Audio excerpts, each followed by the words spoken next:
Everyone, welcome to my channel. ఈ వీడియోలో మనం సాంఖ్యక శాస్త్రానికి సంబంధించినటువంటి అభ్యాసం 14.1లో 1వ లెక్క నుంచి 4వ లెక్క వరకు ఉన్నటువంటి సాధనను చూద్దాం. Please subscribe to my channel for more videos on class 10 mathematics.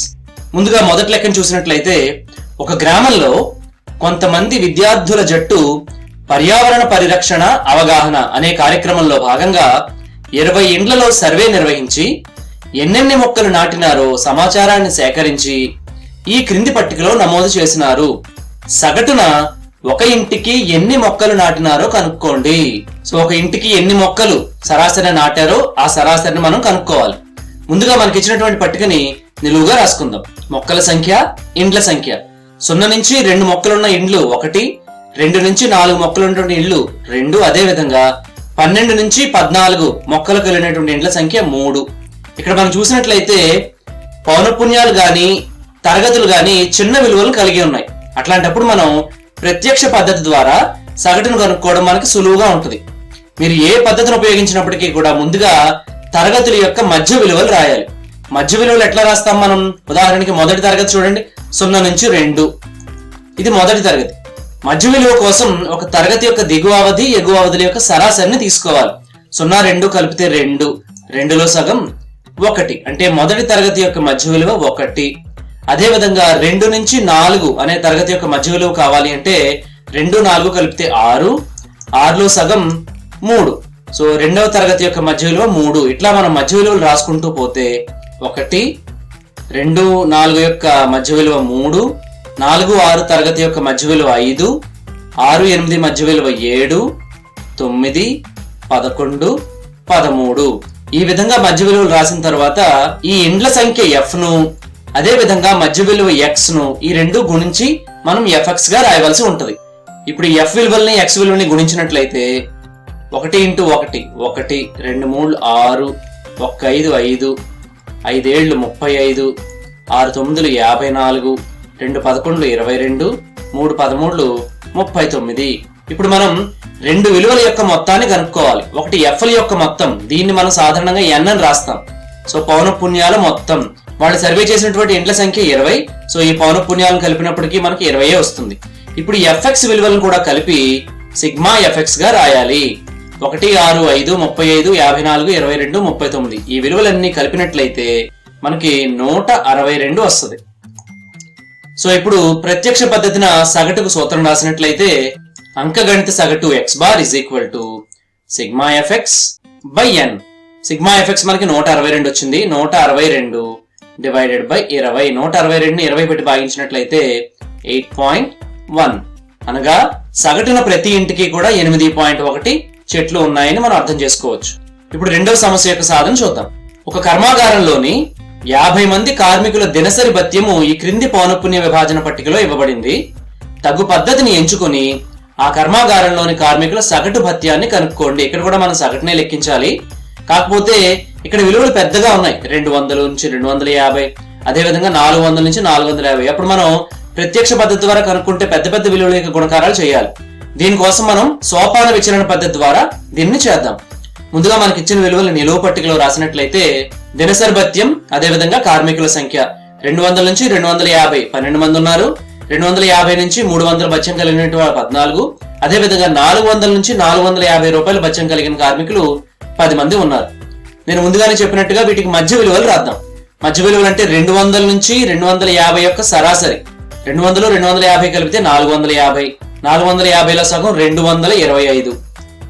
అదే విధంగా 250 300 తరగతి యొక్క మధ్య విలువ 275. తర్వాత 325, 375. అదే విధంగా ఆఖరి తరగతి యొక్క మధ్య విలువ 425. ఇప్పుడు మనం మధ్య విలువలు రాసిన తర్వాత u అనే ఒక విలువను లెక్కపెట్టాలి. ఈ uని x minus a divided by h అనే సూత్రం ద్వారా మనం కనిపెడతాం. ఇక్కడ 3 చరరాశులు ఉన్నాయి, x, a, h. x already మనం రాసినటువంటి మధ్య విలువ. a ఏంటంటే మనకి ఇచ్చినటువంటి దత్తాంశంలో అత్యధిక పౌనపున్యం ఎక్కడుందో చూసుకోవాలి. ఇక్కడ యాక్చువల్గా అత్యధిక పౌనపున్యం 14. ఈ 14కి ఎదురుగా ఉన్న మధ్య విలువని మనం a గా తీసుకుంటాం. అంటే ఇక్కడ a విలువ 275. ఇప్పుడు h విలువ అంటే తరగతి యొక్క పొడవు. 2 వరుస ఎగువ హద్దుల తేడా గాని రెండు వరుస దిగువ హద్దుల తేడా గానీ మనం హెచ్చుగా తీసుకున్నట్లయితే 350 లోంచి 300 తీసేస్తే 50, లేదా 400 నుంచి 350 తీసేసినప్పటికీ కూడా 50. సో హెచ్ విలువ 50. ఇప్పుడు మనం యూని కనుక్కోవాలి అంటే ప్రతి మధ్య విలువలోంచి కూడా ఈ ఏని తీసివేసి వచ్చిన విలువను హెచ్ తో భాగించాలి. ఉదాహరణకి మొదటిది చూడండి. మొదటి తరగతి యొక్క ఎక్స్ విలువ 225. ఈ 225 లోంచి ఏ విలువ అంటే 275ని తీసేసి దీనిని హెచ్ విలువ 50తో భాగించాలి. 225 లోంచి 275 తీసేస్తే -50/50. -50లో 50 -1 సార్లు పోతుంది. అంటే మొదటి తరగతి ఎదురుగా మనం u విలువ -1 రాయవలసి ఉంటుంది. ఈ విధంగా ప్రతి తరగతికి కూడా u విలువ మనం లెక్కించాలి. 225 లోంచి 275 పోతే -50. -50లో 50 -1 సారు. 275 లోంచి 275 పోతే 0. 0/50 0. ఇప్పుడు 325 లోంచి 275 పోతే 50. 50/h విలువ 50 1. అదే విధంగా ఈ విలువలు 2, 3 వస్తాయి. యాక్చువల్గా మీరు ఇంత క్యాలిక్యులేషన్ చేయకుండానే u విలువ సులభంగా రాయొచ్చు. ముందుగా మనం ఏ విలువనైతే ఏ తీసుకున్నామో దానికి ఎదురుగా 0ని రాస్తాం. x విలువలు ఎటువైపు అయితే ఏ కన్నా చిన్నగా ఉన్నాయో అటువైపు -1, -2, -3 గాను, x విలువలు ఎటువైపు అయితే ఏ కన్నా పెద్దగా ఉన్నాయో అటువైపు 1, 2, 3 గాను రాసుకుంటూ పోతాం. ఇప్పుడు మన దగ్గర ఉన్నటువంటి కార్మికుల సంఖ్య f ను ఈ u ని గుణకారం చేసి ఇక్కడ మనం fu గా రాయాలి. 12ని -1ని గుణించినట్లయితే -12. 14 × 0 0. 8 × 1 8. అదేవిధంగా 6 2 12, 13 30. ఇప్పుడు fu విలువలన్నీ మనం కలపాలి. దానికోసం ఏం చేస్తామంటే ముందు మైనస్ విలువలు -12 వచ్చాయి. అదేవిధంగా ప్లస్ ఉన్న విలువలు మనకి 50. సో 50 లోంచి 12 తీసేసినట్లయితే 38. ఆ విధంగా సిగ్మా fu మనకి 38 వచ్చింది. కార్మికుల సంఖ్య మొత్తం మనకి 50 ఇచ్చాడు. సో ఈ విలువ n = 50. మన దగ్గర ఉన్నటువంటి విలువలన్నీ ఒకసారి రాసినట్లయితే a 275, n 50, sigma fu 38, h 50. So ఇప్పుడు అంకగణిత సగటు యొక్క సూత్రాన్ని సోపాన విచలన పద్ధతికి రాసినట్లయితే సగటు = a plus sigma fu/n × h. మన దగ్గర విలువను సూత్రంలో ప్రతిక్షేపిద్దాం.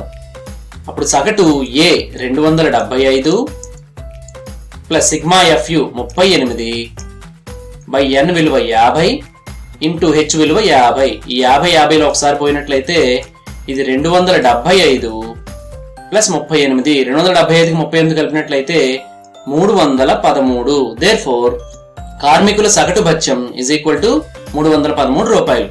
ఈ విధంగా మనం సోపాన విచలన పద్ధతి ద్వారా సాధన కనుక్కోవచ్చు. ఇప్పుడు మూడో లెక్కకి సంబంధించినటువంటి సాధన చూద్దాం. ఒక ఆవాస ప్రాంతంలో పిల్లల రోజువారీ చేతి ఖర్చుల వివరాలను ఈ కింది పౌనఃపున్య విభాజన పట్టికలో ఇవ్వడమైనది. పిల్లల సగటు చేతి ఖర్చు 18 రూపాయలు అయినా ఈ క్రింది పట్టికలో లోపించిన పౌనఃపున్యాన్ని కనుగొనుము. మనకి ఈ దత్తాంశం యొక్క సగటు ఇచ్చేసాడు 18 అని, కానీ దత్తాంశంలో ఇవ్వవలసినటువంటి ఒక పౌనఃపున్యం లోపించింది. అక్కడ f అని ఇచ్చాడు. ఆ f విలువను మనం కనుక్కోవాలి. ఇక్కడ చూసినట్లయితే తరగతులు గాని పౌనఃపున్యాలు గాని చిన్న విలువలే ఉన్నాయి. అందువల్ల నేను ప్రత్యక్ష పద్ధతి ద్వారా ఈ f విలువను కనుక్కుంటాను. మీరు సోపాన విచలన పద్ధతి ద్వారా కూడా దీన్ని సాధించవచ్చు.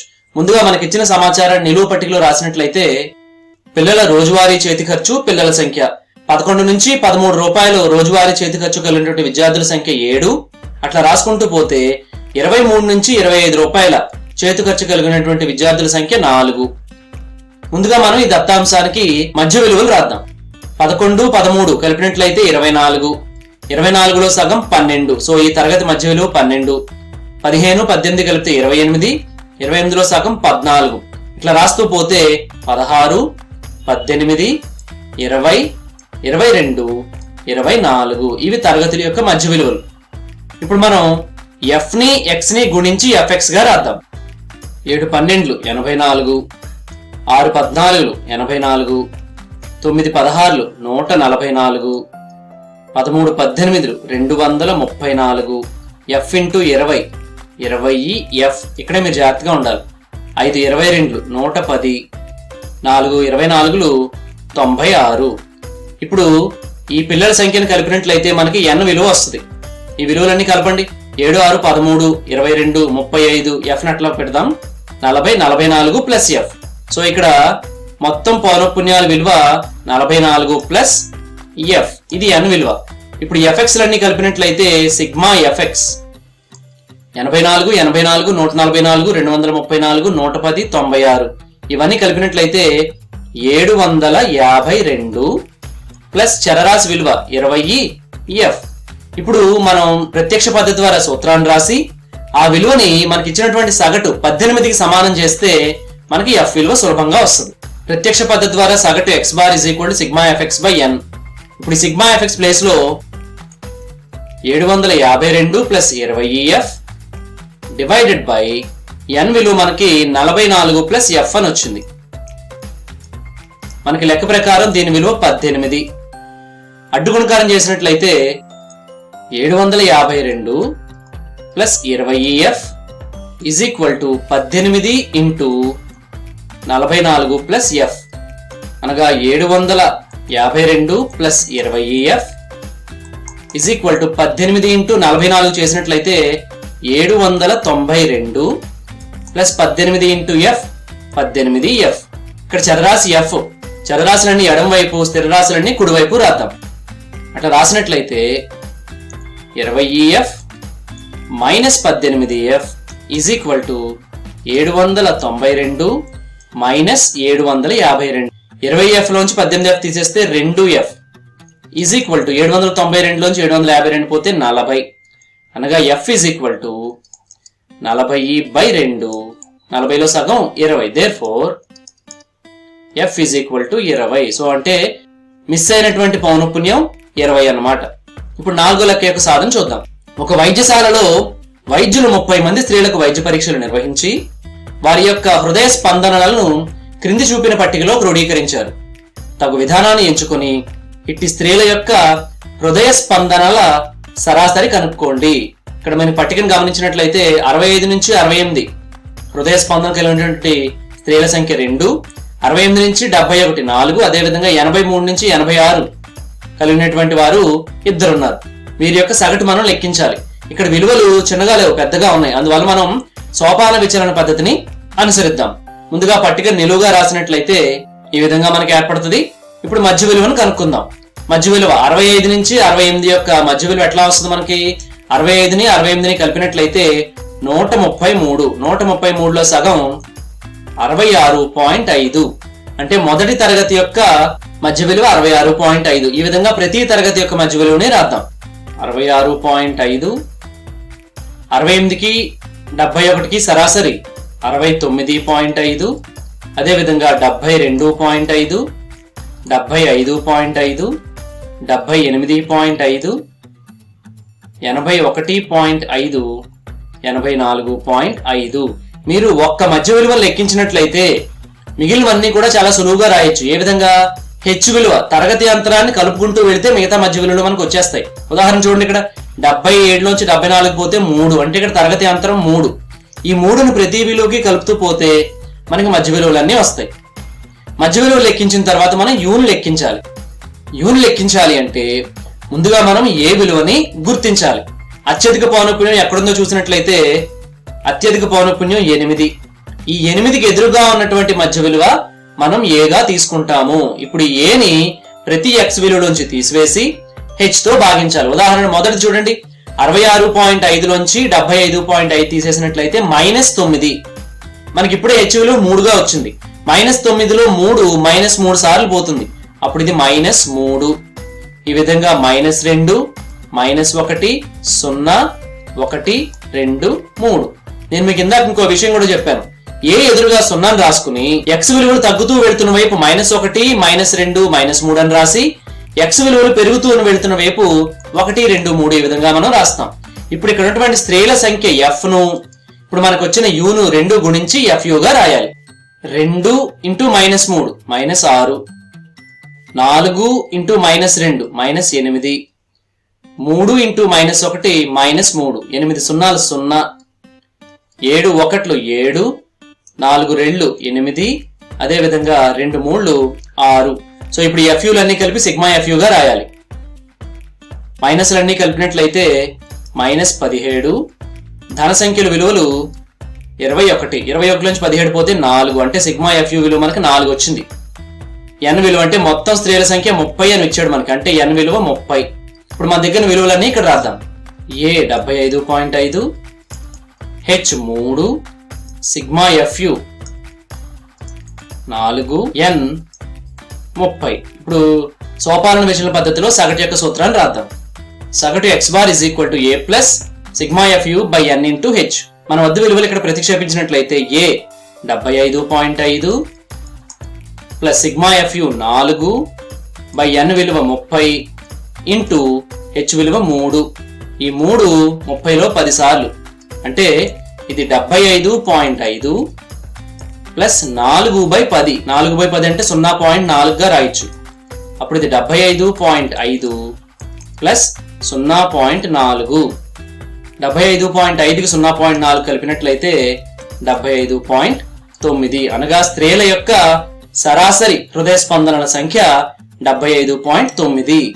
ఇంతటితో 4వ లెక్క పూర్తయింది. మనం తర్వాత వీడియోలో 5 నుంచి 9 వరకు ఉన్నటువంటి సమస్యల యొక్క సాధన చూద్దాం. Thanks for watching.